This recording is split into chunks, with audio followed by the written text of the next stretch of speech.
Across industries, from agriculture to construction, workers are facing unprecedented challenges from climate change. Workers are the backbone of the economy, yet they stand to lose everything as sea levels rise and fish stocks plummet.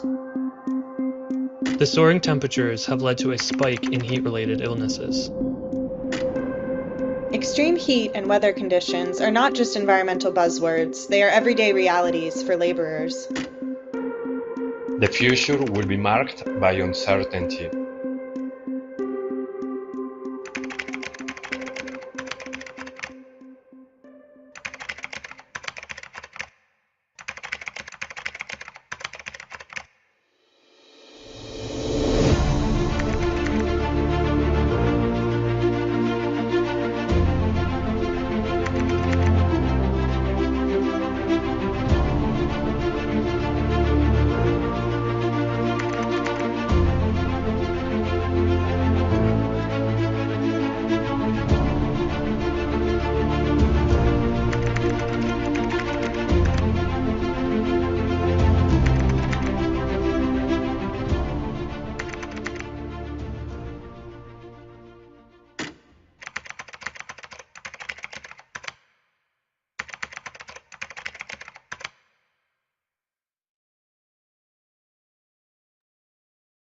Buenas noches a todos y todas. Qué bueno ir viendo cómo se suman más participantes a esta sesión hoy.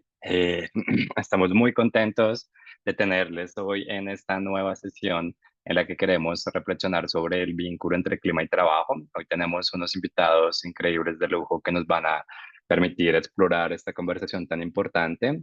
Y pues mientras se van sumando y mientras vamos entendiendo un poco más cómo este espacio va a ir tomando forma, vamos a ir, pues nada, contándoles muy brevemente de dónde nace como este espacio, esta iniciativa, y mientras ya logramos ir avanzando, les vamos a ir contando un poco más de qué se trata nuestro trabajo y ambiente, nuestro clima y trabajo.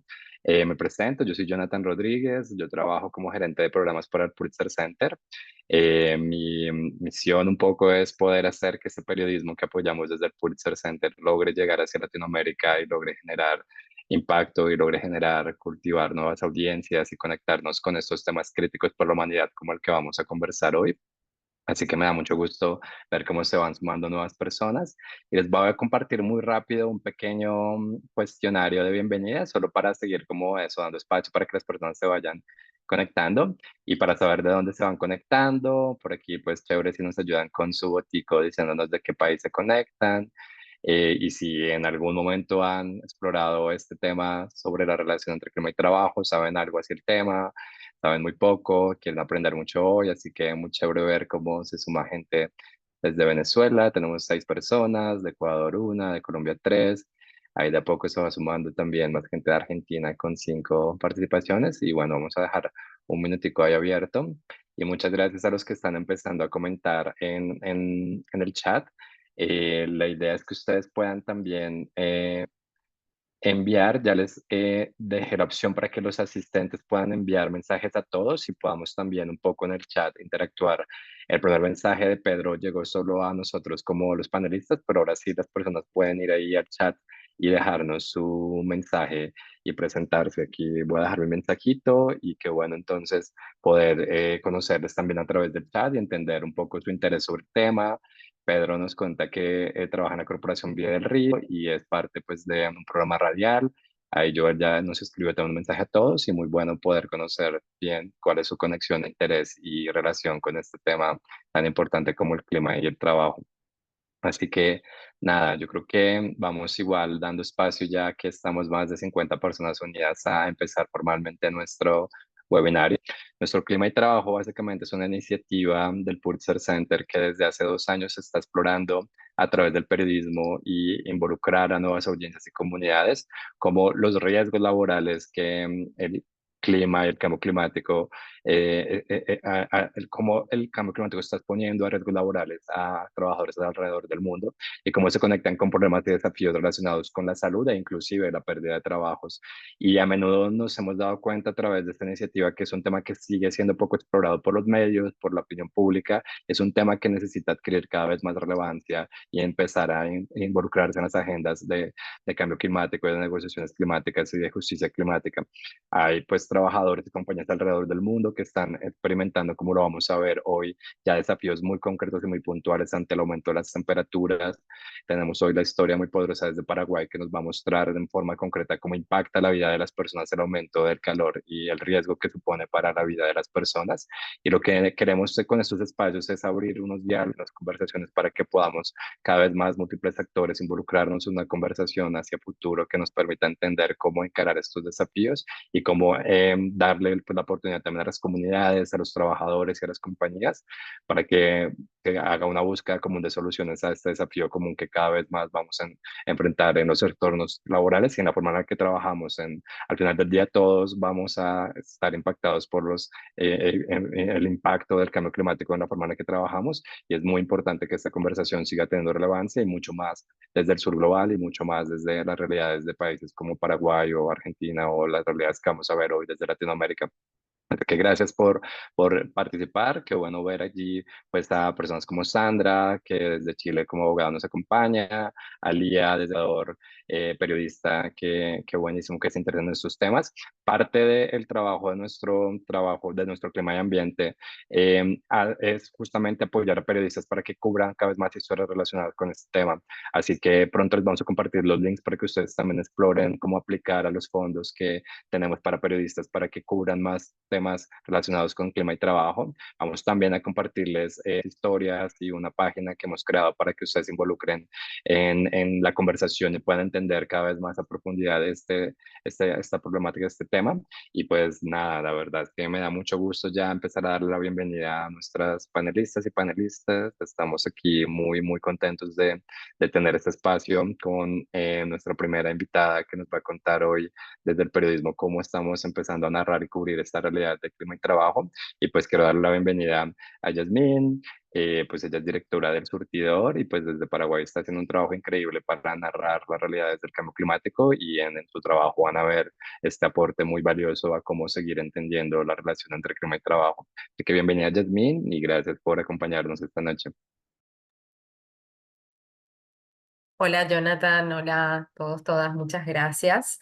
Para mí también es un placer compartir con ustedes en este panel sobre un tema que me convoca mucho a mi redacción y donde, bueno, hoy espero contarles sobre un trabajo muy puntual que hicimos donde exploramos esta intersección entre trabajo y crisis climática, que para nosotros también fue toda una novedad, pero luego de hacer ese trabajo uno ya no puede mirar el trabajo de la misma manera.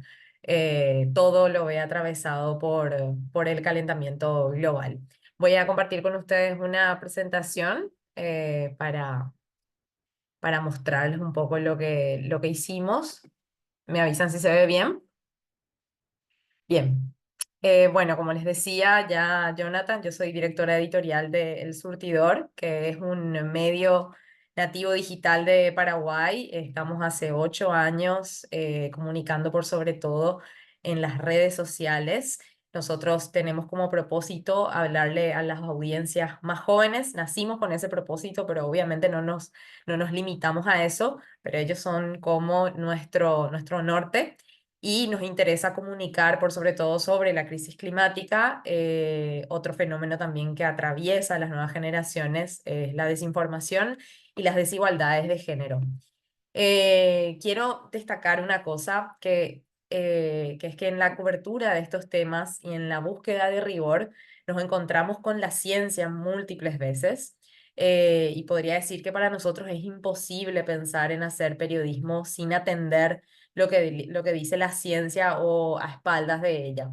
Nosotros nos relacionamos con la ciencia cuando científicos o científicas son nuestras fuentes, cuando leemos sus hallazgos y cuando nos hacemos eco de su trabajo. Y también la ciencia ha sido la base para la formación de los periodistas en sus áreas, en nuestra redacción. Y gracias a la ciencia también echamos luz sobre temas donde el poder preferiría que abunde la confusión. Pero hoy quiero hablarles de cómo estrechamos aún más esta relación entre ciencia y periodismo a través de una colaboración con un científico que es referente en su área y cómo esto resulta en una de las investigaciones más satisfactorias y destacadas de nuestro medio en los últimos años, que ya les mencionaba cuál es. Esta investigación forma parte de nuestra cobertura sobre la crisis climática, una cobertura que no se puede llevar adelante sin seguir a la ciencia. Esta investigación, bueno, acá les muestro algunos ejemplos nada más de publicaciones que hemos hecho en el SURTI, y estos son materiales que van a ver por sobre todo en nuestras redes sociales. Por cierto, digo el SURTI, nuestro nombre es el surtidor, pero también nos dicen el SURTI, yo me quedo con eso. Em, bueno, como les decía, la investigación trata sobre el calor. Paraguay es un país que presume de sus altas temperaturas casi como un rasgo de identidad nacional, pero el calor que la gente experimenta no es normal, de ahí el título de nuestro reportaje.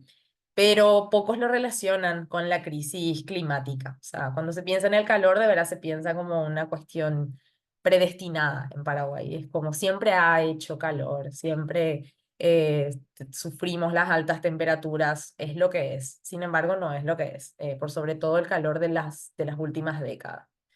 Entonces nosotros notamos la necesidad de hablar de esto y mostrar cómo este calor, que no es normal, ya sabemos que no es normal, impacta aspectos cotidianos de la gente. Y ahí empezamos a mirar al trabajo, para como como un aspecto cotidiano.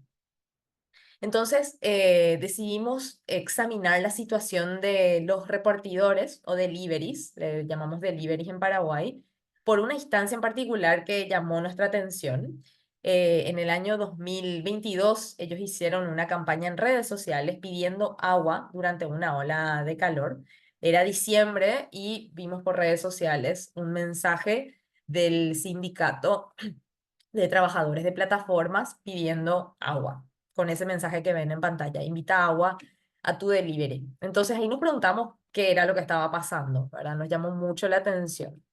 Entonces, eso nos lleva a hacer esta investigación donde encontramos evidencia de que las temperaturas agravadas por la crisis climática tienen un impacto en la salud de los repartidores, en su productividad y en su seguridad. Una investigación que no iba a ser posible sin el apoyo del Pulitzer Center y que tuvimos también la suerte de poder publicar con El País de España para tener mayor alcance. Llegamos a estos hallazgos que les mencionaba recién, revisando literatura científica y entrevistando a deliveries, a médicos, a personas involucradas en el ámbito. Hasta acá nosotros navegamos por territorio conocido para nosotros como periodistas. Lo que vino a continuación fue lo novedoso, que es un experimento que hicimos, que fue una exploración que solo pudo ocurrir gracias a la guía del científico Andreas Fluris. Andreas Fluris es un científico muy reconocido en el campo de estudio sobre calor y trabajo. Le ha hecho varias investigaciones sobre cómo las temperaturas afectan la salud y la productividad, y nosotros nos acercamos a él a través de una recomendación justamente del Pulitzer Center, que tiene una vasta red de contactos.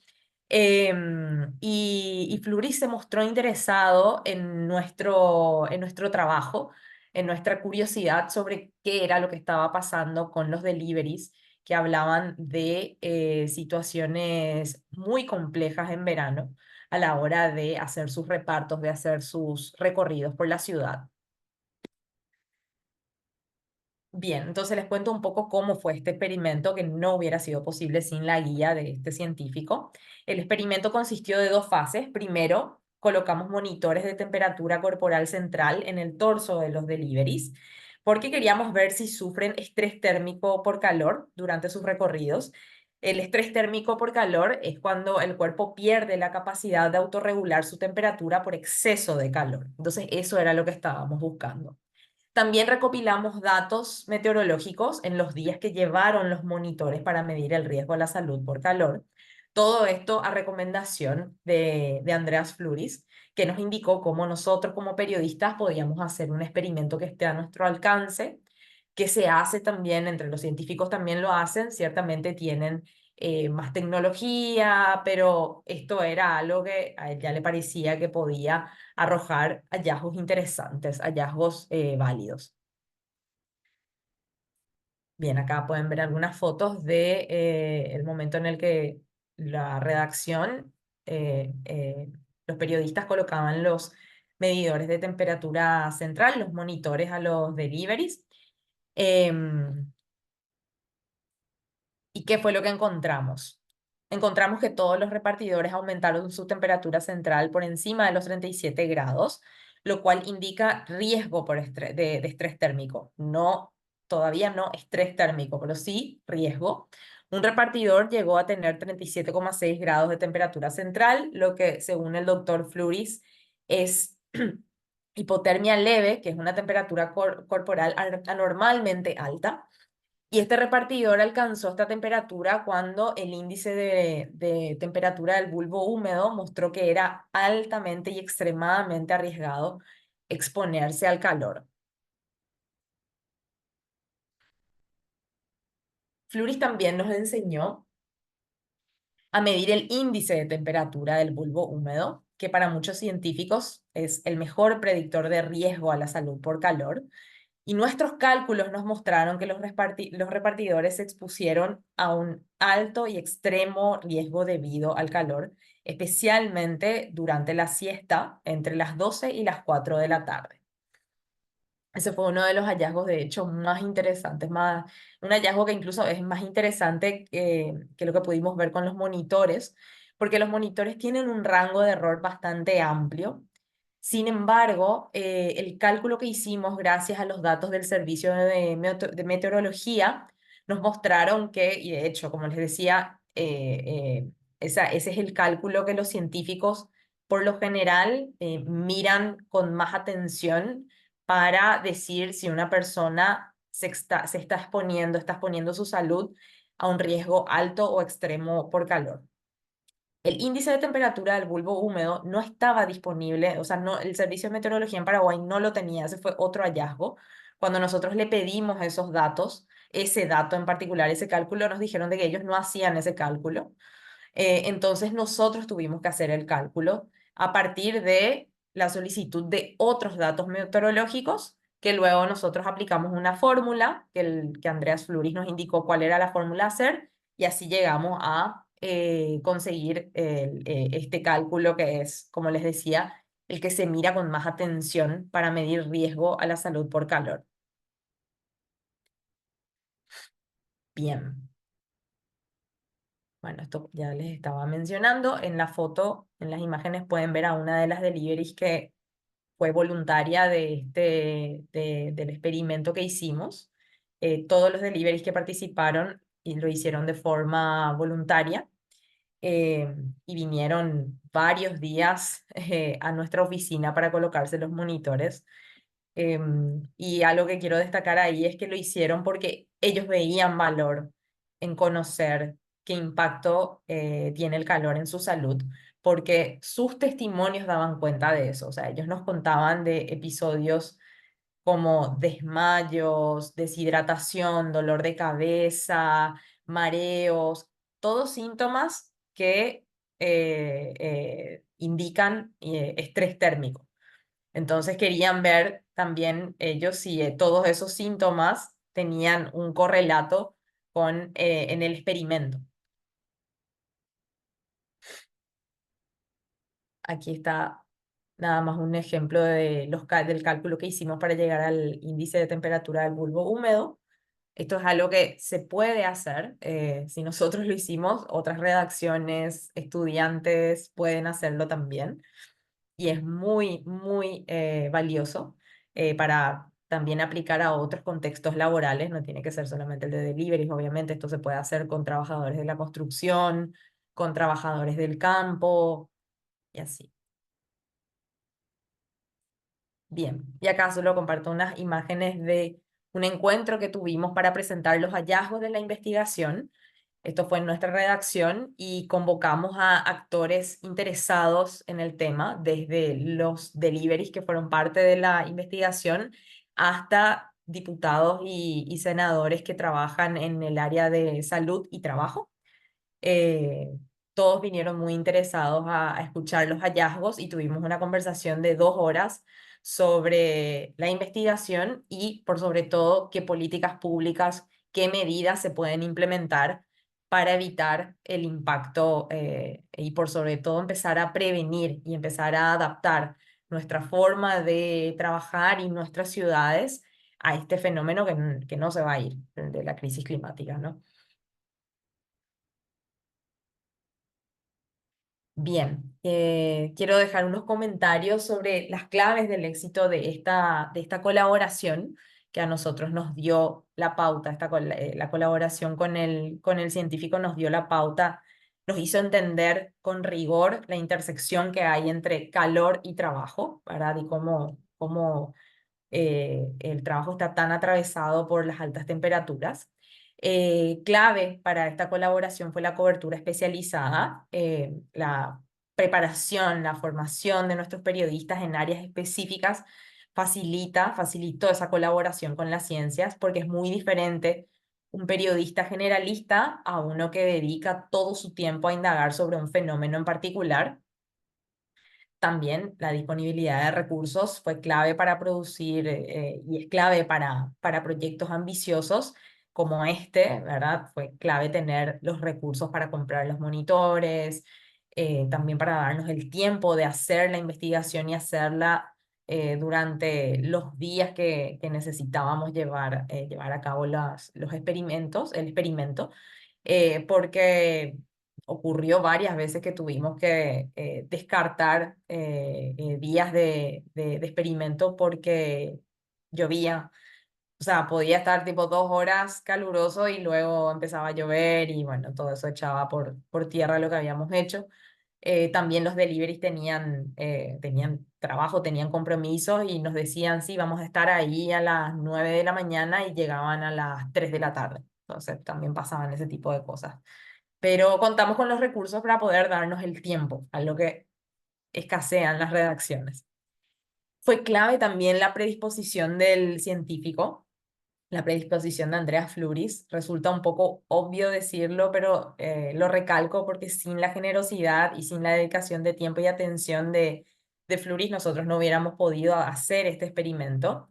Pero a mi criterio, esa predisposición está presente más a menudo en científicos que le ven el valor a la comunicación de las ciencias y que de alguna manera saben la importancia de involucrarse en el diseño también de esa comunicación y en el diseño de políticas públicas, como es el caso de este científico con el que nosotros trabajamos. Bien. Quiero compartir una frase nada más que Fluris había compartido también en una nota para el Latam Journalism Review, que es una revista periodística. Él decía que pudimos diseñar una investigación sólida sobre el estrés térmico en trabajadores. Los periodistas saben muy bien lo que es importante abordar y lo que no, ya que están muy en contacto con la sociedad. Creo que acá se resume a lo que me refería con que fue muy importante la visión, por sobre todo suya, para ponerse a disposición y orientar nuestro trabajo. Él vio de que nosotros podíamos llegar quizá a un público al que los científicos no suelen llegar. Bien, y yo por acá me quiero quedar y bueno, estoy abierta obviamente a la conversación posterior que vamos a tener. Muchas gracias por su atención. Muchísimas gracias, Yasmín. Qué valioso empezar esta sesión con esta presentación tan increíble sobre cómo podemos seguir cubriendo, investigando esta relación entre clima y trabajo. Ahora quiero darle el paso también para seguir alimentando esta colaboración, también como tú mencionas, ¿no? A alguien que está también más desde la ciencia, desde la salud, conectado con esa intersección entre clima y salud, trabajando desde la región y desde la Alianza Global por el Clima y la Salud. Él es miembro, Francisco Cesini, de esta alianza, y él como pues maestrando en salud pública y especialista en ingeniería sanitaria nos va a compartir también mucho más estos detalles, quizás un poco más científicos sobre el tema en cuestión. Así que muchas gracias, Francisco, por tu tiempo y nada, dicha poder escuchar tus reflexiones sobre el tema. Bueno, muchísimas gracias. Buenas noches a todas y a todos. Muchas gracias, Jonathan, por esta invitación. La verdad que es un placer para mí poder estar compartiendo con ustedes eh, esta, este webinar. Como decía Jonathan, estoy en representación de la red Clima y Salud de América Latina y el Caribe.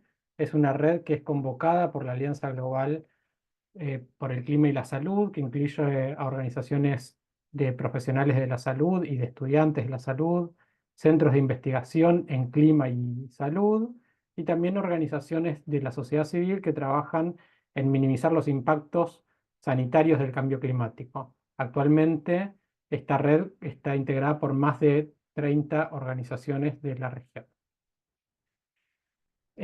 Algunos datos muy generales.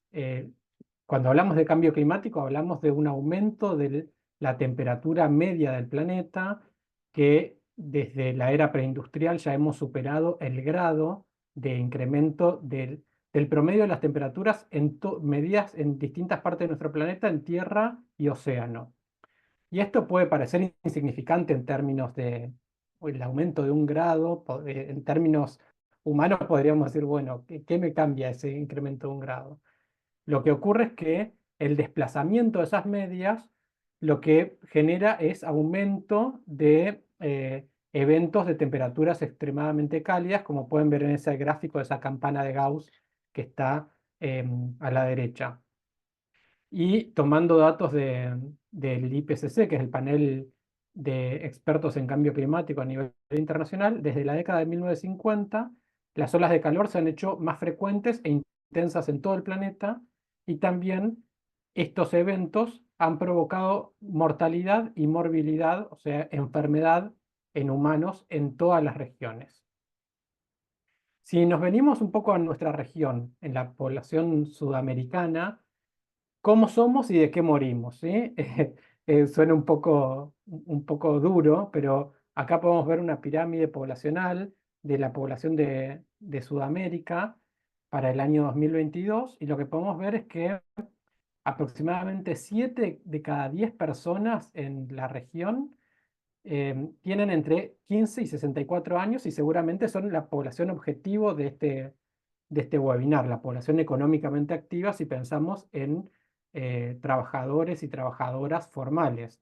Pero sabemos que en nuestra región hay mucha informalidad, y esto incluye el trabajo infantil y el trabajo más allá de la edad de retiro.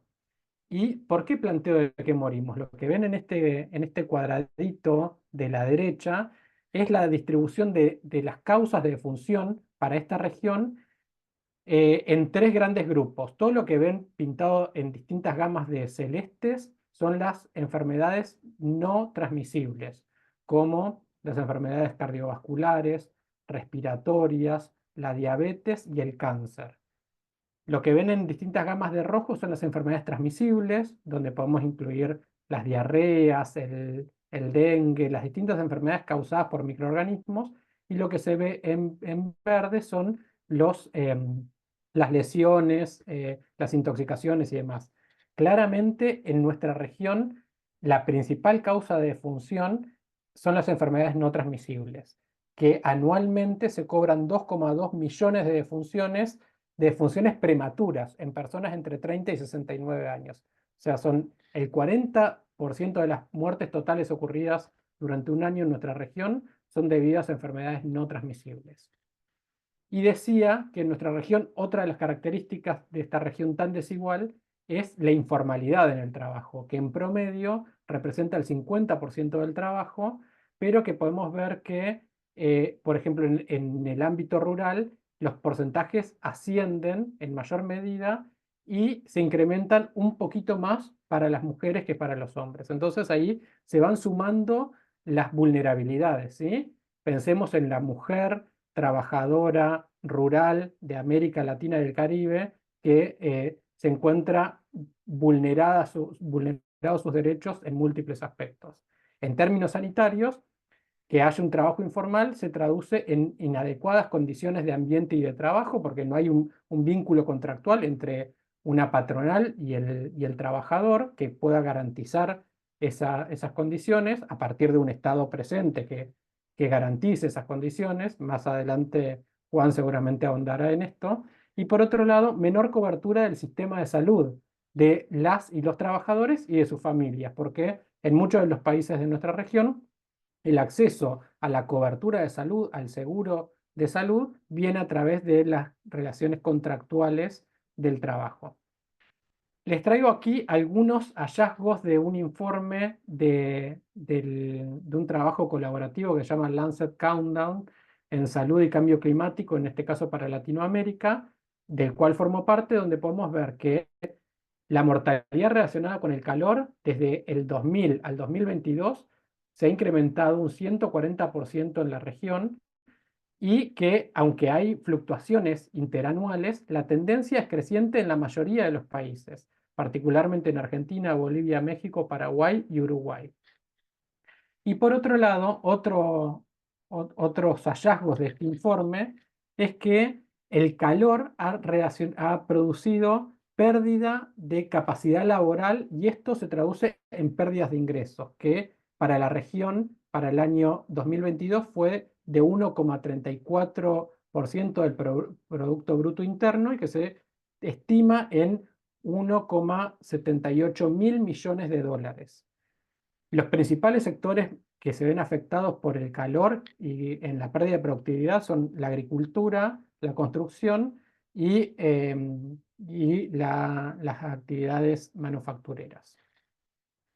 Y como podemos ver que la informalidad era mayor en el campo, como por otro lado que las mayores pérdidas se presentaban en la actividad agrícola, traje algunas cifras muy pequeñas del trabajo rural en América Latina y el Caribe, donde se estima que hay 123 millones de personas viviendo en zonas rurales, de las cuales 50 millones son trabajadoras y trabajadoras agrícolas que están expuestos a altas temperaturas.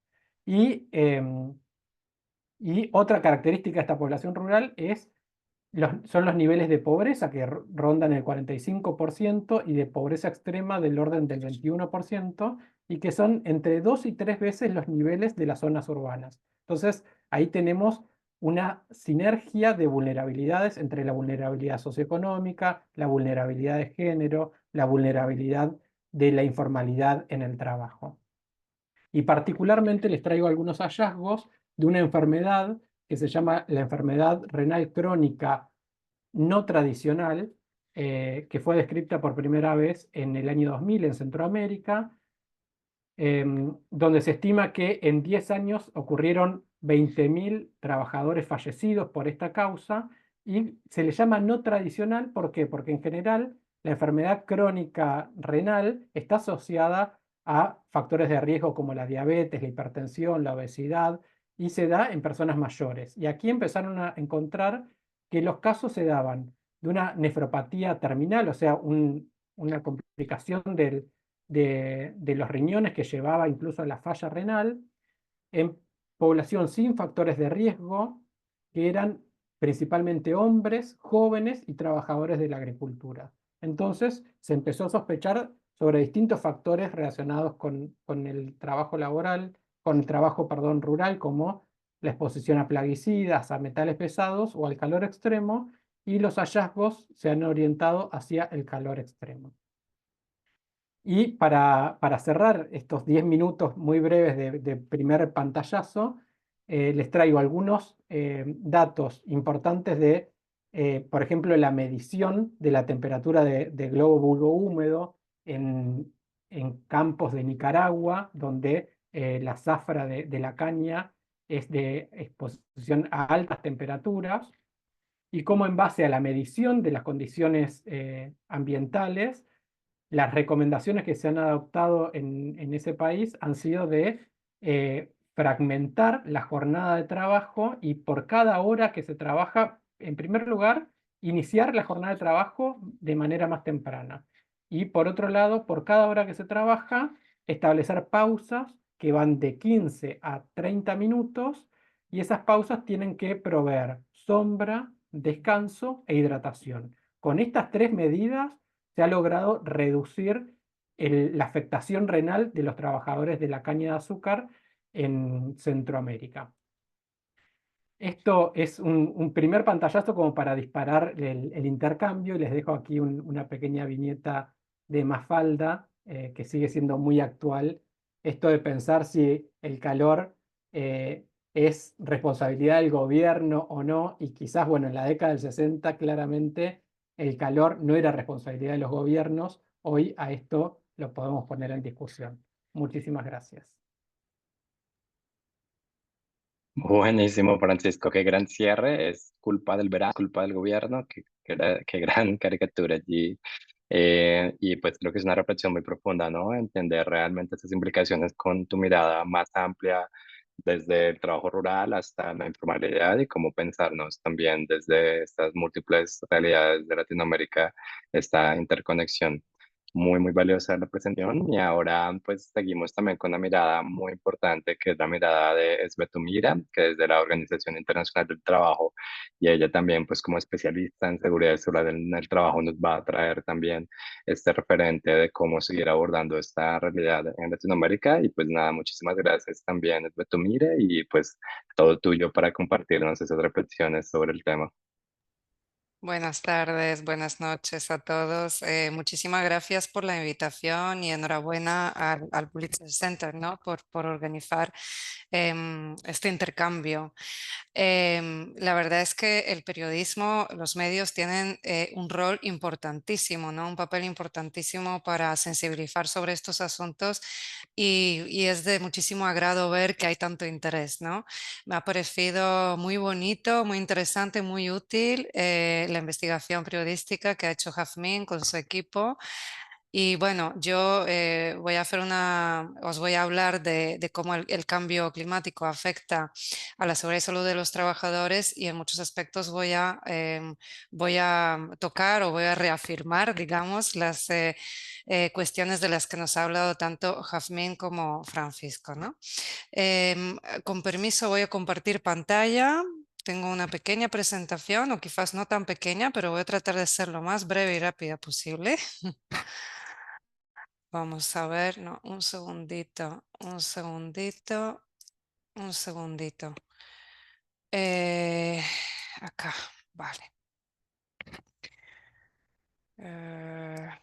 Y ahora ustedes lo deberían de ver. Justo no estamos viendo tu pantalla, ahorita vos dejas de compartir, pero creo que Ah, vale, perdóname. Vamos a ver otra vez. ahora Eh, sí. Ahora sí. Ahí, perfecto. Perfecto, gracias. Entonces, ¿cómo nos afecta el cambio, o cómo afecta, mejor dicho, el cambio climático a la seguridad y salud en el trabajo? ¿Nos afecta de manera igual o de manera desigual? La realidad es que nos afecta de manera muy desigual, ¿no? Si pensamos en las diferentes regiones del mundo. Los efectos del cambio climático se distribuyen de manera muy desigual, ¿no? O sea, pueden pensar ustedes, por ejemplo, en los huracanes, en las tormentas.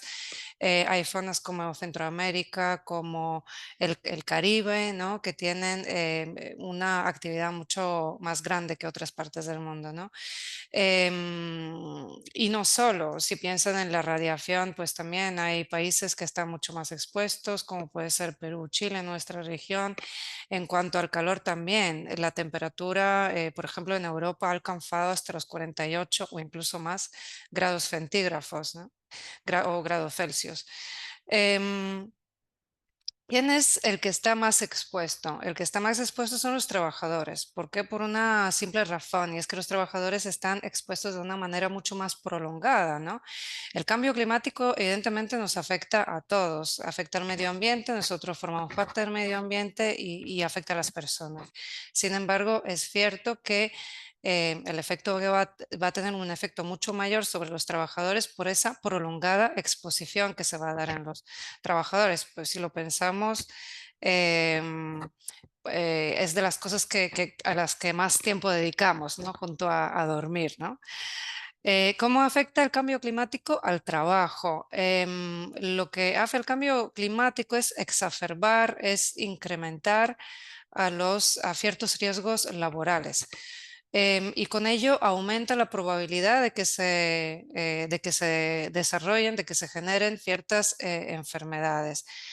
¿Y cuáles son estas enfermedades? Son múltiples, son muchas las enfermedades a las que pueden dar lugar los diferentes riesgos que se ven de alguna manera incrementados por el cambio climático.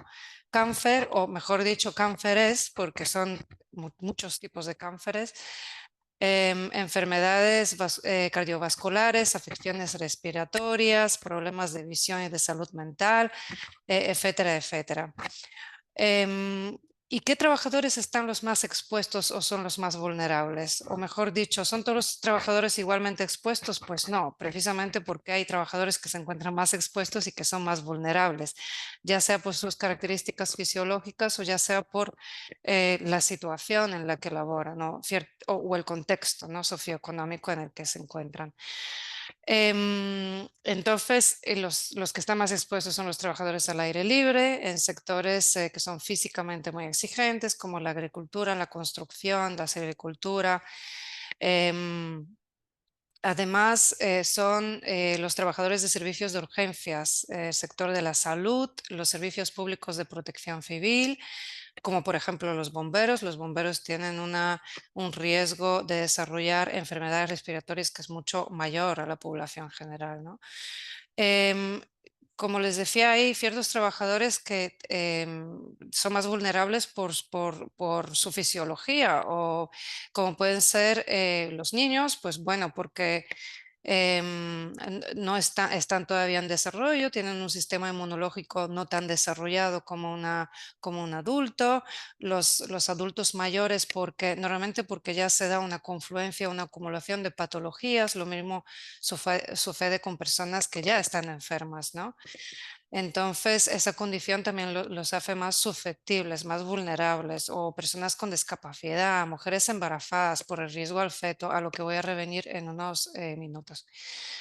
Y también, como bien lo decía Francisco, y muchas gracias por hablar del tema, los trabajadores de la economía informal son más vulnerables, como decía, porque están en una situación que los hace más vulnerables, una situación de pobreza normalmente, una situación em, en la que tienen pocas posibilidades de recibir educación. Estamos hablando de trabajadores migrantes, hay muchas microempresas, contrapropistas, cooperativas. Entonces, por las propias condiciones en las que se encuentran, pues no tienen acceso tampoco a servicios de salud ocupacional, muchas veces no tienen acceso a servicios de salud general, ¿no? Entonces, todo ello explica también la vulnerabilidad la vulnerabilidad más acentuada que tienen, ¿no? Por otro lado, comentarles que hay un aumento de la temperatura global, es decir, que el aumento de la temperatura global puede provocar olas de calor más frecuentes y más graves. Eso ya también nos lo ha dicho Francisco. En los riesgos relacionados con el calor influyen condiciones ambientales.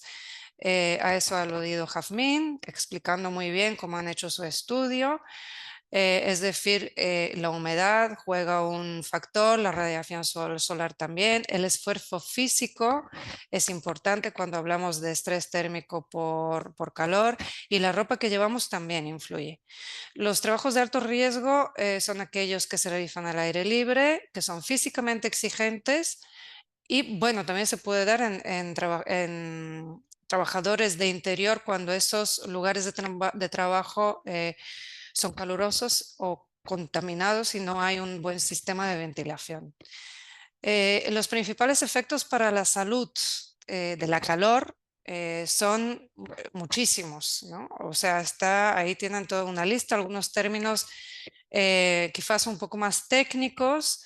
Bueno, Yasmín ya hablaba de ello, ¿no? La insolación, agotamiento por calor, rhabdomyolysis. Aquí nos referimos a la descomposición de los músculos dañados que libera células a la corriente sanguínea, síncope por calor, que son mareos y desmayos, calambres, sarpullido, que es básicamente una irritación que sale en la piel, y además enfermedades cardiovasculares, lesión renal aguda y sobre todo enfermedad renal crónica que está directamente asociada con el calor.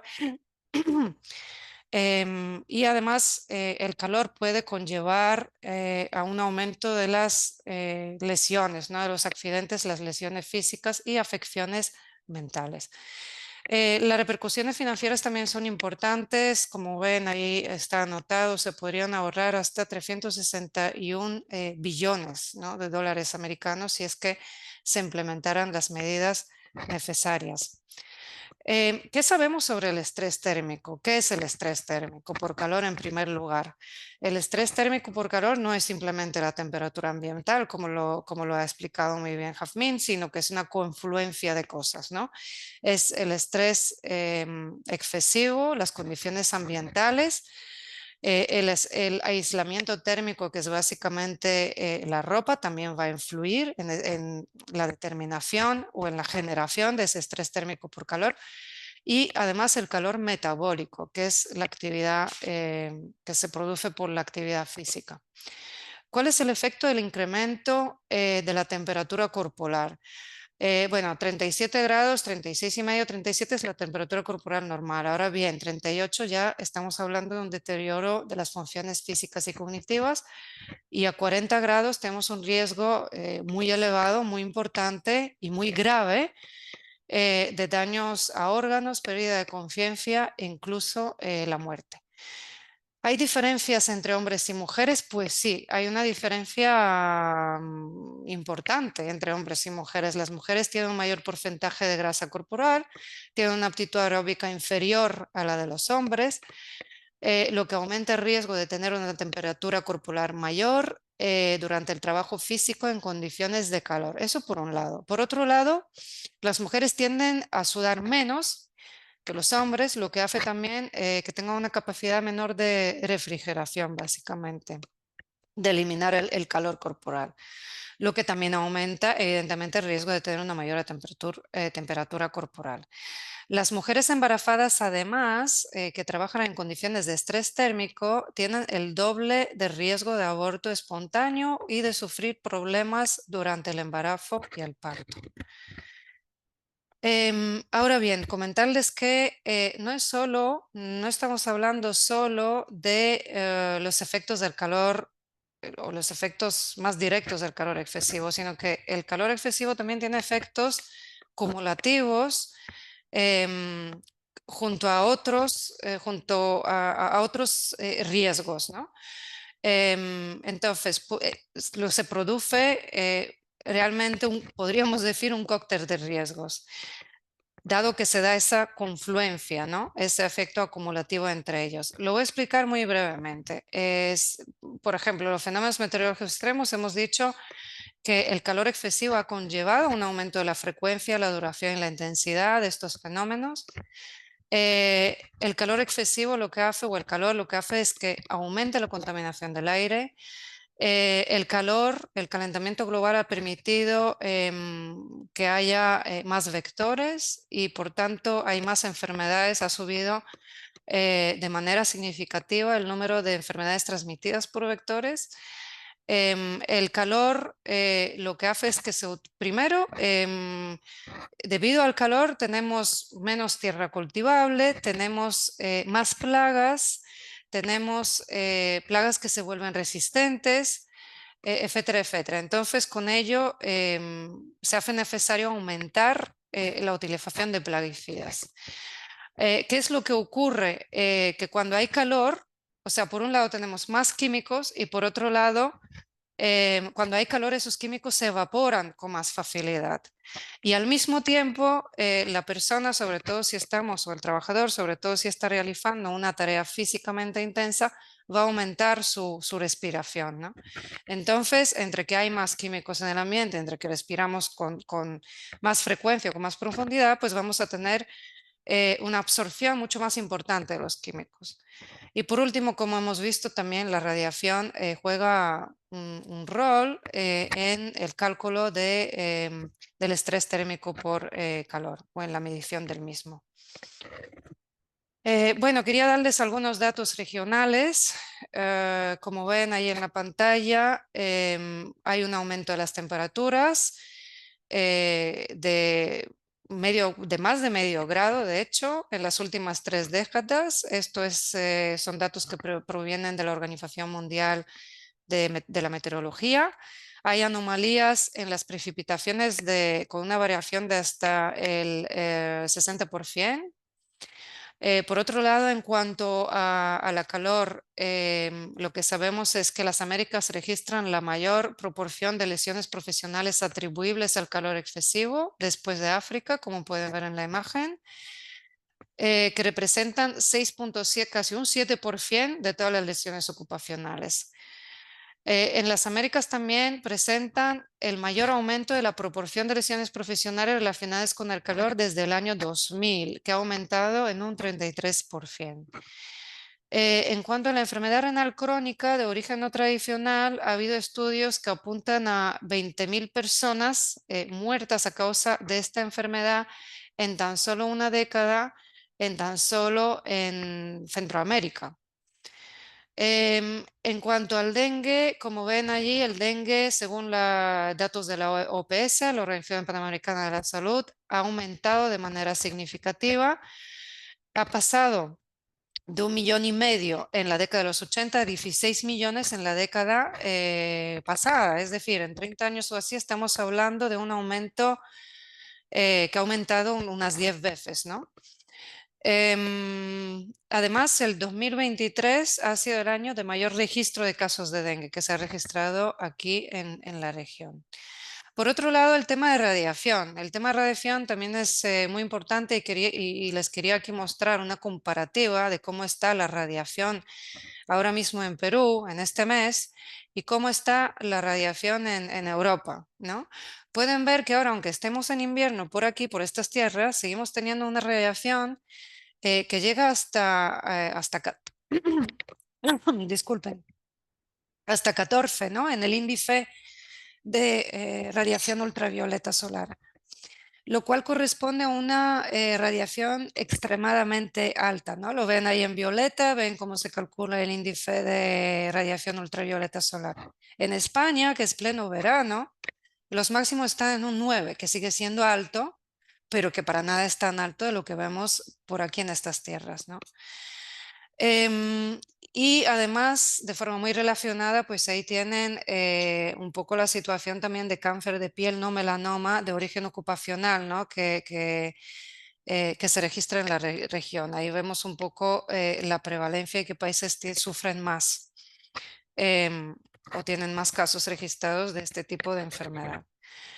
Y bueno, con esto ya voy concluyendo. Estos son los datos que les he compartido. Principalmente provienen de 2 informes muy recientes que ha lanzado la OIT. Y de hecho el doctor Floris, que ha mencionado Jazmín, también es uno de los autores principales. Y bueno, yo con este dato les doy las gracias por su atención y les devuelvo la palabra. Muchas gracias. Muchísimas gracias, Beto. Mira, muy, muy crucial también todos esos datos e información tan relevantes que nos siguen ampliando pues el horizonte respecto a la importancia de esta conversación. Y la verdad es que también me da mucho gusto poder cerrar y seguir como haciendo esta mirada desde diferentes campos y desde diferentes organizaciones, pues con también justamente la voz de quienes están sufriendo y viviendo ya en el día a día el impacto de estos temas que estamos conversando del aumento del calor. Y la verdad es que me hace muy feliz también recibir a Juan Martínez, que él trabaja con la Confederación Sindical de Trabajadores y Trabajadoras de las Américas, y también como en la coordinación del Observatorio de las Américas, pues nos va a poder traer esta mirada también desde qué piensan los trabajadores, cuáles son sus reflexiones y cómo desde el sindicalismo y desde este rol crucial también para los derechos laborales podemos construir propuestas y soluciones a las realidades que están enfrentando pues millones de trabajadores en Latinoamérica. Así que muchas gracias, Juan, y te escuchamos plenamente. Buenas noches, buenas tardes a todos y todas. Muchísimas gracias por la invitación, Jonathan, al Pulitzer Center. De verdad que para la Confederación Sindical de Trabajadores y Trabajadoras de las Américas y para el Movimiento Sindical de las Américas es bien importante ser parte de estos debates y más aún con la calidad de las presentaciones que hemos tenido, que desde ya agradezco mucho a Yasmina, a Francisco, a Mira. Y que, bueno, efectivamente, como bien decía Jonathan, preparando esto, el orden en que nos propusiste creo que nos permite complementar de la mejor manera las miradas y las experiencias en este caso. Muy rápidamente, para contarles, la Confederación Sindical de Trabajadores y Trabajadoras de las Américas es la expresión más importante del continente en materia de organización sindical, es organización regional de todas las Américas, desde Canadá a Argentina, con 48 centrales sindicales nacionales de 21 países diferentes que más o menos representamos 55 millones de trabajadores y trabajadoras, y a la vez es la organización regional de la Confederación Sindical Internacional, ¿no? Por lo tanto, hay también una Confederación Sindical Regional de África, de Europa, de Asia-Pacífico, etc. Nosotras somos de las Américas, estamos en Montevideo, la oficina, y yo formo parte de la asesoría política, la asesoría técnica, y en particular coordino el Observatorio Laboral de las Américas que tiene la CSA. ¿Sí? Muy rápidamente también, ¿por qué para nosotros es muy importante y agradecemos mucho esta invitación? Porque el sindicalismo que promovemos, que defendemos, es un sindicalismo que denominamos sociopolítico, en el sentido de que los intereses de la organización de los trabajadores y las trabajadoras no son exclusivamente los temas vinculados al mundo del trabajo, al trabajo decente, a la negociación colectiva, a la libertad sindical, que por supuesto siguen estando en el centro de nuestras tareas, de nuestra misión, sino que es un sindicalismo preocupado por las cuestiones que hacen a la vida de nuestras sociedades, de nuestros países, la defensa de la democracia, la justicia social, la igualdad de género y también la justicia ambiental. ¿Sí? ¿Cuál es, muy brevemente, la situación de las Américas, que de manera excelente han presentado las tres exposiciones recientes, para compartirlo desde la visión del movimiento sindical?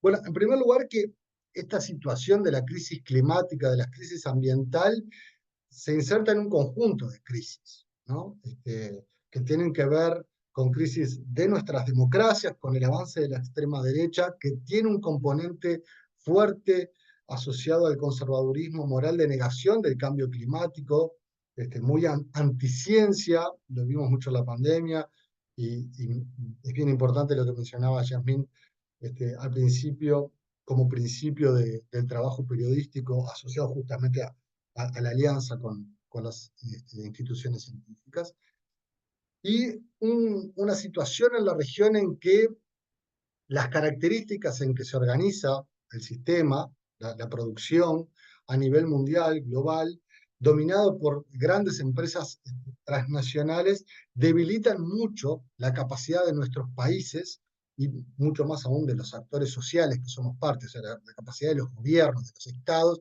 y mucho más de los actores sociales para dar respuesta a esa multiplicidad de crisis y en particular a la crisis ambiental que no puede ser abordada, entendida de manera aislada. Metiéndonos un poquito más en tema, lo que observamos es que la región tiene una gran vulnerabilidad, ¿no? La pérdida de biodiversidad, mirada también desde la producción y el trabajo asociada a actividades como las extractivas, las forestales, las agropecuarias y otras, tienen muchísimo impacto. Y los riesgos climáticos son altísimos. las probabilidades de poder contener la elevación de la temperatura son cada vez menores y los impactos cada vez mayores, sobre todo en las poblaciones más vulnerables, y no es necesario repetir lo que quedó perfectamente planteado. ¿Cuál es la alternativa sobre la que el Movimiento Sindical de las Américas, la Confederación Sindical de las Américas, y por lo tanto sus centrales sindicales nacionales en los países de la región, es transitar realizar una transición justa, ¿no? Para utilizar el término que está más en boga, o sea, abandonar el sistema energético fósil y avanzar por una senda que garantice derechos y que en definitiva disminuya los impactos de las múltiples crisis, ubicando el trabajo y la vida y por lo tanto la calidad ambiental y la salud en el centro. Y una parte justamente clave en ese diagnóstico es la escasa respuesta que hasta el momento han logrado los estados, los gobiernos y también los organismos multilaterales, ¿no? Los organismos nucleados en el sistema de Naciones Unidas. En definitiva, la perspectiva de la transición justa entonces del movimiento sindical de las Américas es una transición justa capaz de generar y garantizar trabajo decente, protección social, justicia social, equidad, soberanía alimentaria y energética, en particular con preservación de los bienes comunes, en un marco de autodeterminación de los pueblos, ¿no? de autonomía, de conservación de la soberanía. Algunas cuestiones que vinculadas también a nuestra perspectiva, quiero destacar, y no las voy a leer todas, la presentación puede quedar a disposición, es que justamente no estamos pensando en esto de la perspectiva de la transición justa como proceso social y político que el movimiento sindical acompaña, impulsa, ¿no?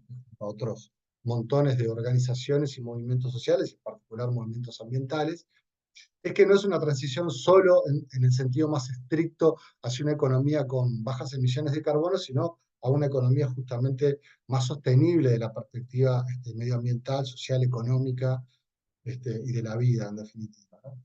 Y con una particularidad que es el principio de consentimiento libre, previo e informado, en torno justamente a las actividades productivas, empresariales y sobre todo de las empresas más potentes, más fuertes, que en general son empresas de fuera de la región, de empresas transnacionales que se instalan en nuestro país.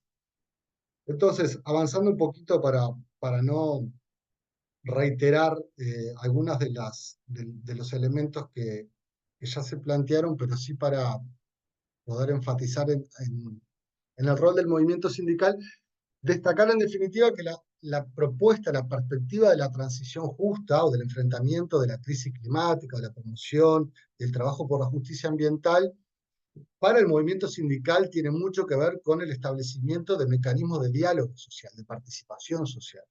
Diálogo sobre el empleo, sobre el salario, el diálogo sobre la salud de los trabajadores y las trabajadoras, el diálogo sobre la equidad de género, sobre el combate a la violencia y el acoso en el trabajo, y el diálogo sobre el medio ambiente, el diálogo sobre los territorios en los que se desarrolla la actividad laboral.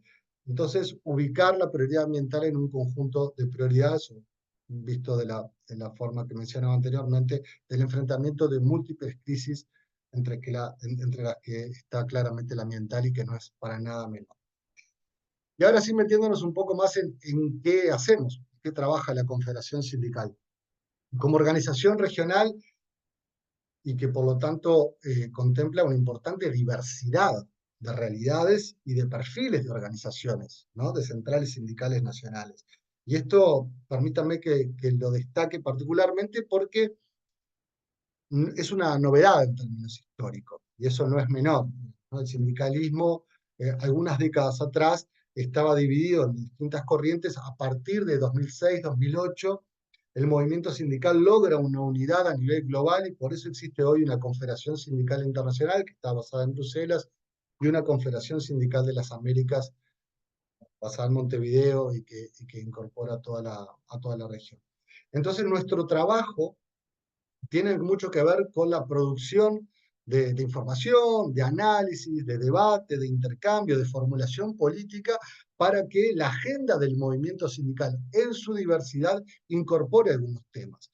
Y ustedes lo sabrán, y es bueno mencionarlo, la agenda ambiental, desde la perspectiva de la que estamos hablando, es una agenda que no siempre en el movimiento sindical ha sido fácil de introducir ni de llegar a acuerdos a la interna de las organizaciones de trabajadores y con otras organizaciones populares y sociales, porque está en juego o se ha visualizado durante mucho tiempo y en distintos contextos una disputa, ¿no?, entre el trabajo y la conservación del ambiente, la conservación de los recursos, o la disminución de la explotación de determinados recursos, la intensidad y por lo tanto la capacidad de generar empleo, sobre todo en las características que tiene los sistemas productivos de nuestros países, ¿no?, que como bien mencionaban está muy asociado o tiene entre sus características más importantes un componente alto de informalidad y por lo tanto de protección social, de baja productividad,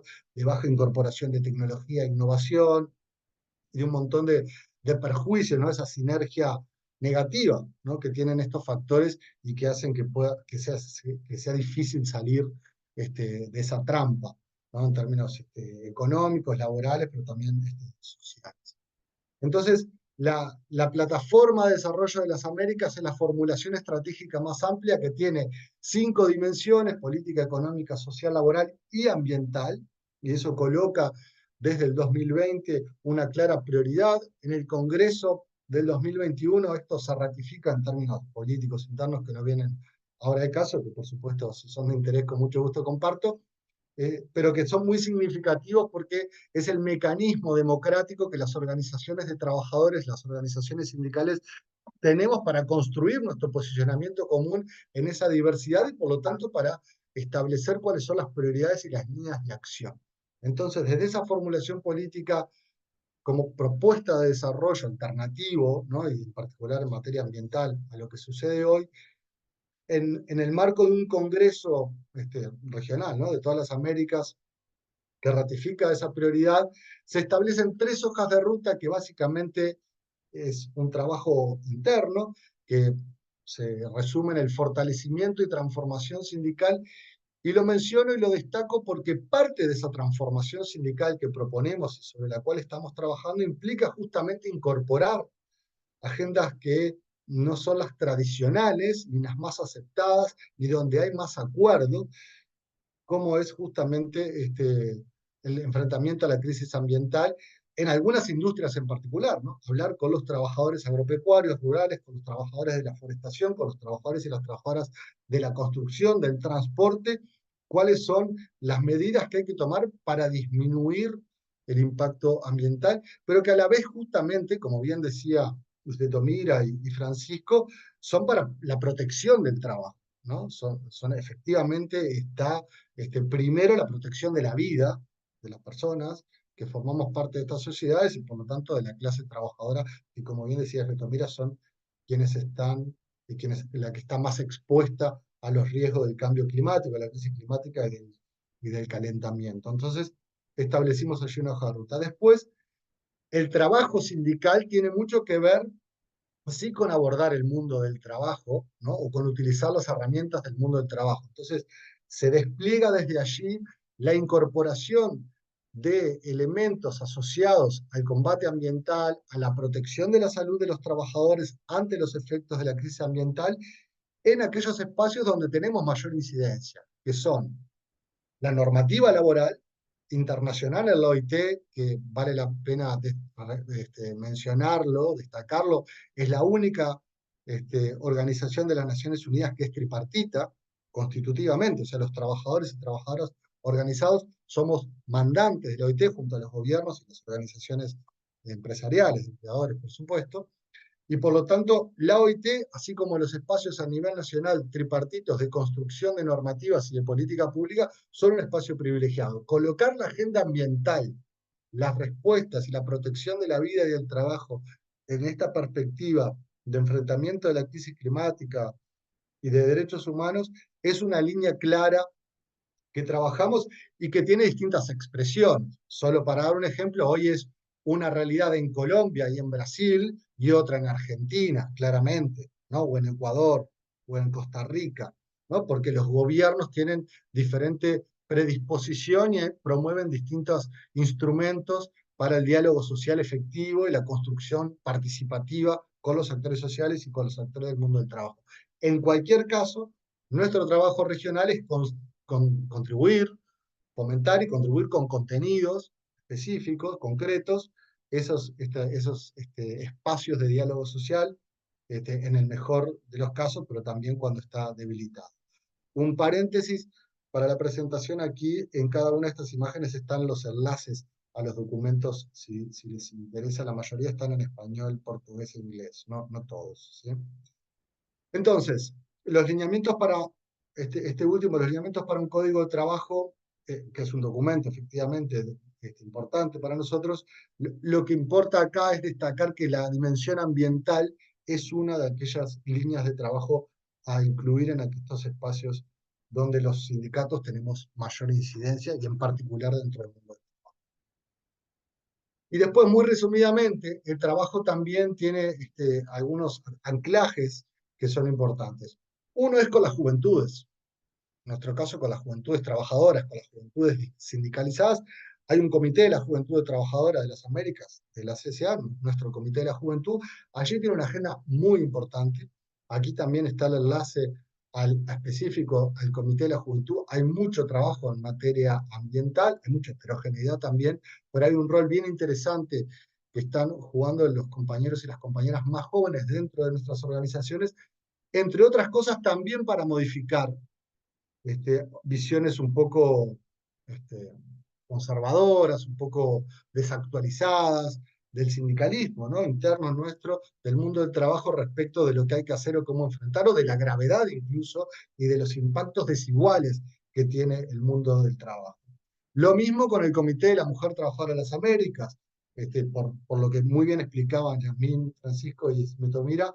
Las mujeres trabajadoras, en particular las mujeres que están en condición más precaria, en el sector informal, en el sectores a la calle, el sector del trabajo en el hogar, que también sufre los efectos de los calores extremos y de otras condiciones asociadas a la crisis climática, es muy importante, y por lo tanto también colocar en la agenda de género o la agenda feminista, colocar por las propias compañeras, por supuesto, este tema a la interna de sus organizaciones es bien importante. No lo voy a reiterar, me toca coordinar en mi trabajo a la CSA el observatorio, y hago eco de las palabras de Yasmín respecto a la importancia del vínculo con la academia, con la ciencia, con la investigación, para el movimiento sindical, para los movimientos sociales, y en definitiva para la construcción de la política pública, ¿no?, con participación. Y en ese marco, la CSA tiene específicamente un grupo de trabajo sobre ambiente de trabajo, y esto quiere decir que hay un espacio de coordinación donde las centrales sindicales nacionales, nuestras afiliadas, designan representantes para trabajar la agenda de ambiente y trabajo, que es una de las 5 prioridades, como les mencionaba en la primera imagen, en el primer documento de la Plataforma de Desarrollo de las Américas. Y en ese marco, el grupo de trabajo... Y en ese marco del grupo, porque está el enlace, en ese marco del grupo de trabajo se elaboró específicamente un documento del Movimiento Sindical de las Américas de lineamientos de política pública para la democratización de la energía y la transición justa, ¿no? Entonces, como les contaba, buena parte de nuestro trabajo tiene que ver con esa tarea. Y para finalizar, destacamos dos tipos de acciones, dos perfiles de acciones bien importantes. Por un lado, la incidencia a nivel política, sobre todo regional y global, pero también a nivel nacional, como les decía. Y acá destacar que, excepto el OIT, donde los trabajadores y trabajadoras tenemos un lugar formal, establecido, indiscutido, y donde podemos dialogar con las otras partes, con los gobiernos y con los trabajadores, el sistema de Naciones Unidas y el sistema multilateral en general adolece de varias carencias, ¿no?, para el diálogo social efectivo, ¿no? Sin embargo, y a pesar de ello, hacemos muchos esfuerzos y participamos de las instancias globales, de la COP, de las reuniones del G20, del Grupo de Trabajo de Naciones Unidas para un tratado vinculante de empresas transnacionales y derechos humanos, en el marco del Consejo de Derechos Humanos de Naciones Unidas. A nivel regional hemos participado dando seguimiento al Acuerdo de Escazú. Y el otro y muy importante, y por eso para terminar vuelvo a agradecer muchísimo la invitación del espacio, que es la integración regional y las alianzas sociales. Todo esto que les conté tiene que estar entendido bajo una premisa que es el sindicalismo no se salva solo, nadie se salva solo, y el sindicalismo no es la excepción, claramente, y por lo tanto la capacidad de construir alianzas con los movimientos ambientalistas, con los defensores de derechos humanos, feministas, etcétera, etcétera, es clave para nosotros y es fundamental en esta agenda. Y en ese marco, porque también está el enlace, la CCA junto al Movimiento de los Trabajadores Sin Tierra de Brasil, la Marcha Mundial por las Mujeres, Amigos de la Tierra, América Latina y el Caribe, ATALC, y otro montón de organizaciones, creamos la Jornada Latinoamericana y Caribeña de Integración de los Pueblos, una propuesta bueno, que nos invita el expresidente Mujica acá en Uruguay, con algunos otros líderes, y que en articulación con algunos de los gobiernos de la región, pero desde los movimientos sociales populares, estamos impulsando con mucha fuerza. Y tuvimos una reunión en Foz de Iguazú, en la Triple Frontera, en febrero, con más de 4.000 militantes, un gran encuentro más que una reunión, y allí terminamos con una declaración. Y quería destacar que esa declaración termina con 3 puntos, una declaración que se discutió ampliamente, políticamente, para llegar a un acuerdo. Tiene 3 puntos asociados a la agenda ambiental. La transición, que son los últimos 3. Transición justa y soberanía energética para la integración, soberanía alimentaria y enfrentar la crisis climática con justicia ambiental. Entonces, buena parte de nuestro trabajo y nuestra agenda hoy, y tenemos congreso en mayo del año que viene, pues cada 4 años, va a estar asociadas a contribuir al proceso de integración regional con esta mirada y donde el enfrentamiento de la crisis climática sea una prioridad. Muchísimas gracias. Juan, maravilloso, gracias por esta mirada tan importante y esta como introducción tan increíble sobre cómo los movimientos de trabajadores se están enfrentando, pensándose y organizándose ante esta emergencia pues de los riesgos laborales por el por el clima del trabajo.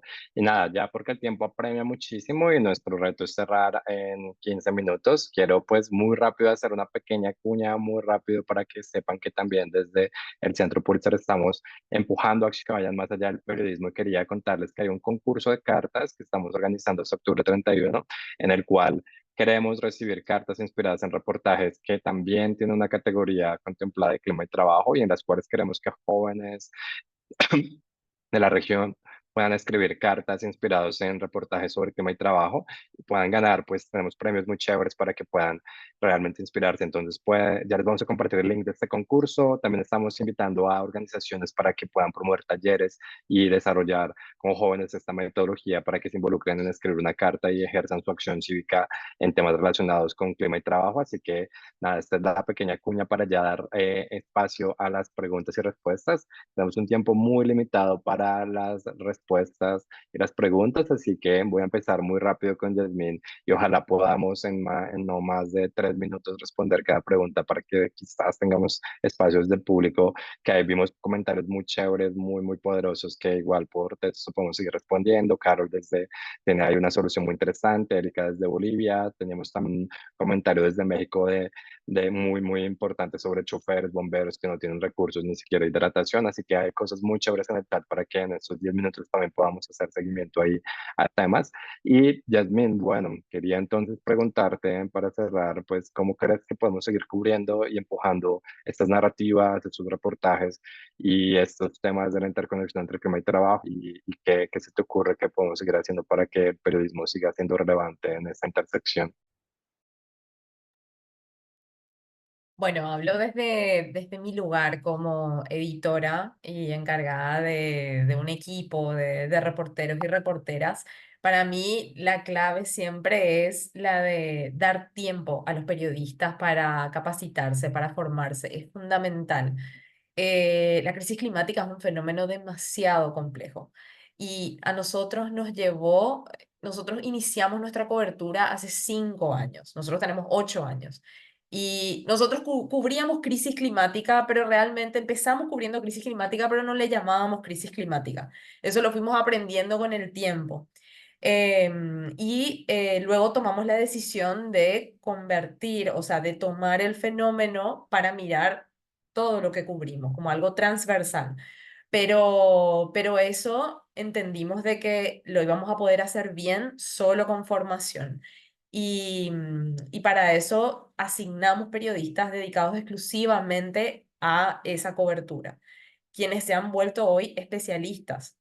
Y podría decir que prácticamente toda la redacción tiene un conocimiento muy acabado o sofisticado del tema, lo cual permite que no caigamos en desinformación, en repetir desinformación. Nos permite también hacer monitoreo de desinformación climática, nos permite llegar a cubrir temas como el trabajo desde un ángulo que sigue siendo novedoso, pero ya no debería ser. O sea, deberíamos trabajar porque no sea novedoso hablar de cómo las altas temperaturas, las inundaciones, las olas de calor, los fenómenos climáticos extremos afectan nuestro día a día. Y para mí, como ya les decía en la presentación, para mí es sin especialización, sin dar recursos a los periodistas para darse el tiempo y adquirir herramientas, insumos que le permitan hacer una cobertura rigurosa a la altura del fenómeno, va a ser difícil que este tema llegue a las audiencias como tiene que llegar, no como hechos aislados. Necesitamos dejar de hablar de el último huracán o la última inundación como otra inundación más. Tenemos que hacer el esfuerzo de ver las conexiones con este fenómeno bueno, nos plantea una crisis civilizatoria, pero también hay que verlo como una oportunidad. Y también eso no significa que no todo es crisis climática, eso también es clave y eso es lo que nos permite, justamente la especialización nos permite ver de que hay cosas que no lo son. No intentemos meter todo también dentro de este contexto que ciertamente nos atraviesa, pero no todo lo es. Hay que saber o sea, qué cosas mirar desde ese ángulo para que nuestro trabajo sea más efectivo. Eso. Gracias, Yasmini. De verdad, gracias a las casi 80 personas que nos han acompañado hoy. Ha sido genial tenerlos hasta el final y qué bueno que podamos ir cerrando pues esta conversación tan poderosa y que sea el inicio, ¿no? De muchas otras conversaciones. Vamos a compartir los materiales, la presentación, así que nada, esperamos que también puedan llenar una encuesta una vez salen de la sesión para poder también seguir entendiendo sus tamentos y sus ideas y sus reflexiones sobre este tema a todos los que nos acompañaron. Y para también seguir pues en el mismo orden de presentación, Francisco, queríamos preguntarte ya entonces más en términos puntuales, ¿cómo ves todo el tema de esos desafíos que tenemos para garantizar entornos seguros y que no impacten la salud respecto a estas altas temperaturas? ¿Cómo podemos un poco pensar en esos desafíos y generar pues espacios seguros para los trabajadores? Buenísimo, muchísimas gracias. Yendo como de lo más abstracto a lo más concreto, tendríamos que empezar, creo que recuperando cosas que han dicho las personas que me precedieron, reducir brechas de desigualdad, de clase, de género, de edad y de etnia en la región, en una de las regiones más desiguales del planeta. La formalización del empleo, porque ésta garantiza las adecuadas condiciones y el medio ambiente de trabajo y el acceso a una cobertura de salud, entendida como seguros de salud, obras sociales, mutualistas, según cada uno de los países en los que residimos. Y yendo más a las condiciones de trabajo, realizar mediciones de la carga térmica, no solo en las condiciones ideales de trabajo, sino en contextos de temperaturas extremas, similar al ejercicio que han hecho Jazmín y sus colegas en Paraguay, adecuar las tareas en función de esa carga térmica, en función de pausa, sombra e hidratación, y también de cambios en la jornada laboral y en los horarios, por ejemplo, realizar tareas fuera de los horarios centrales y desde el lado de la salud ocupacional, realizar controles de salud a las y los trabajadores, promoviendo la salud integral. Y finalmente que los sistemas de salud también se preparen y se acondicionen para un nuevo contexto donde estos eventos van a ser más frecuentes y donde la fuerza laboral del sistema de salud también se ve más expuesta. Entonces pensar en el sistema de salud como un sistema que tiene que dar respuesta, pero que también sus trabajadores y trabajadoras tienen que tener garantizadas sus condiciones. Muchas gracias. Francisco, gracias por lo conciso y por cómo elaborar también esta lista muy puntual de necesidades concretas a las que nos vamos a enfrentar. Y la verdad es que sí, muy importante tener tan como concisas y de forma muy específica que cómo abordar estos posibles escenarios de entornos más seguros. Y Beto, mira, pues también queríamos pues saber muy bien tu opinión y la mirada quizás desde la OIT respecto a cómo influir en políticas públicas, ¿no? ¿Qué hacemos para que también gobiernos y normativas y leyes empiecen a implementarse alrededor de pues promover derechos laborales y tener mejores condiciones en entornos cada vez más calurosos? Yo creo que lo que estamos haciendo ahora es precisamente lo que hace falta. Es decir, por un lado, evidentemente necesitamos evidencia, necesitamos data, ¿no? Que nos muestre cuál es la realidad. Pero una vez que tenemos esa data y tenemos esa evidencia, necesitamos comunicarla para que la gente tome conciencia, para que también los decision makers, ¿no? Tengan conciencia también de la problemática. Entonces, realmente los medios de comunicación, los periodistas tienen un papel clave, clave, fundamental, no solo en este tema, sino en todos los temas de importancia, porque es gracias a ustedes, bueno, que esto toma relevancia, ¿no? Que esto toma forma, relevancia y llega a los que tienen el poder realmente, ¿no? Y evidentemente también necesitamos, bueno, a todas las partes interesadas, a todos los stakeholders posibles que podamos involucrar, a la sociedad civil, muy importante los sindicatos. em, por supuesto que también los patronatos tienen un papel fundamental. Y bueno, la academia, pero insisto mucho, la sociedad civil. Y los medios de comunicación, desde luego, que pueden aportar muchísimo para que tengamos más influencia con estos temas en las políticas públicas. Muchas gracias, Beto. Mira, y sí, clave seguir empujando estos espacios y como les decía, este es el inicio de una conversación que queremos seguir empujando en Latinoamérica. Pues ya saben que cada uno de los que ha participado acá tenemos sus correos y vamos a estar en contacto hacia futuros eventos. Este es el inicio de una serie pues de actividades, acciones. Tenemos una campaña también que vamos a seguir impulsando y la verdad es que nada, nos da muchísimo gusto que hayamos podido empezar a tener esta conversación. Y para cerrar en estos 3 minutos, Juan, queremos pues sí conocer también desde tu perspectiva cómo podemos seguir eso, pensando en que la voz de los trabajadores sea incluida, sea visibilizada, tenga relevancia y genere incidencia como en esta relación entre clima y trabajo, cómo podemos incluirla y darle más espacio a los trabajadores y las trabajadoras.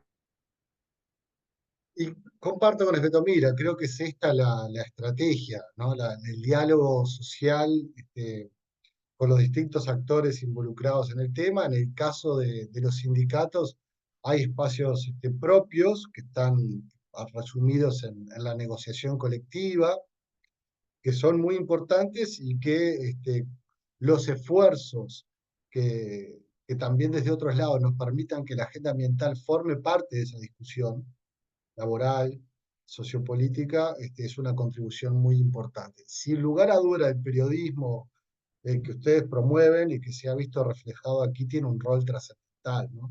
Las estadísticas son claves, el estudio, el método científico es clave, las historias de vida también, y las historias de los trabajadores y las trabajadoras que puedan ser visibilizadas en sus padecimientos, en sus dificultades, pero también en su resistencia, en su resiliencia, en su lucha, son elementos claves, así que a las órdenes para el trabajo que ustedes realizan, compañeros, compañeras, y que puedan tener interés con los sindicatos de las Américas, las puertas abiertas. Muchas gracias.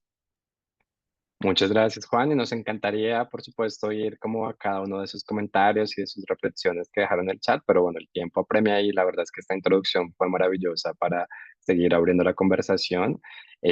Como saben, entonces en pulitzercenter.org pueden ver también historias, fondos, empezar a explorar también si son periodistas, cómo aplicar a nuestros fondos para hacer cobertura y hacer reportajes investigativos como los que hicieron desde el Surtidor. Así que muchas gracias por tu tiempo. Esperamos que cuando cierren la sesión puedan ayudarnos con la encuesta que nos ayudará a seguir revisando cómo esos espacios pueden ser útiles y de relevancia para la región. Y ahí ya tienen pues básicamente todos esos recursos desde Tomira. También vamos a compartir las grabaciones, la grabación y las presentaciones y un video también desde la OIT para que puedan explorar estas conversaciones. Y de verdad que este sea el inicio de seguir empujando este tema tan relevante para Latinoamérica y que nos sigan acompañando en las próximas invitaciones a las que les acompañemos, les invitemos. Así que feliz noche y gracias a cada una de las panelistas por su tiempo, su dedicación y su conocimiento. Que tengan un bonito fin de semana. Gracias, hasta Muchas luego. gracias. Muchas Chao, hasta gracias. luego. Buenas noches. Chao, feliz noche.